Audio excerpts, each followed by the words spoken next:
Rail मंत्री यात्रियों को जोर का झटका धीरे से देने में भी कामयाब रहे। उन्होंने सीधे सीधे किराया नहीं बढ़ाया, लेकिन बड़ी ही सफाई के साथ किरायों में सालाना बढ़ोतरी तलवार तो लटका ही गए हैं। उन्होंने यात्री किरायों में 5-6% सालाना इजाफे की ओर इशारा किया है। यानी किराए आज नहीं बढ़े, लेकिन आने वाले वक्त में लाजिमी तौर पर जरूर बढ़ेंगे। जबकि टिकट रिजर्वेशन, तत्काल और कैंसिलेशन चार्ज बढ़ाकर भी उन्होंने मामूली ही सही, लेकिन यात्रियों की जेब हल्की तो कर ही दी है। ना बहारों से बात करनी है, ना चांद तारों की बात करनी है। गहरे दरिया को पार करना है तो किनारों की बात करनी है। किनारों से बात करते करते रेल मंत्री ने जनता को ही किनारे कर दिया। आज रेल मंत्री ने रेल बजट पेश करते वक्त खूब बाजीगरी दिखाई।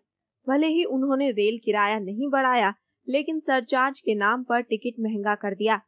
ट्रेनों में आरक्षण अब महंगा होगा, टिकट कैंसिल कराने पर चार्ज पहले से ज्यादा वसूला जाएगा। तत्काल टिकट भी महंगा है और सुपरफास्ट चार्ज के नाम पर भी जनता की जेब काटी जाएगी।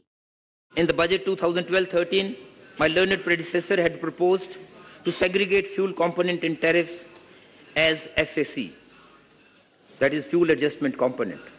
As then suggested, I propose that this component be dynamic in nature and change in either direction with a change in fuel cost, say twice a year. As regards passenger fares, since these were revised only in January this year, I do not intend to pass on the additional burden to them now, as railways. आज पवन बंसल ने जनता की नाक सीधे न पकड़कर मुसाफिरों की जेब पर घुमाकर हमला किया। रेलवे में माल ढुलाई महंगी हो गई है। रेल मंत्री ने इसमें 5% बढ़ोतरी का ऐलान किया है। माल भाड़े पर फ्यूल सरचार्ज भी लगेगा। फ्यूल सरचार्ज कितना लगेगा, ये हर साल 2 बार तय होगा। There are a number of charges which have not been revised for the last several years.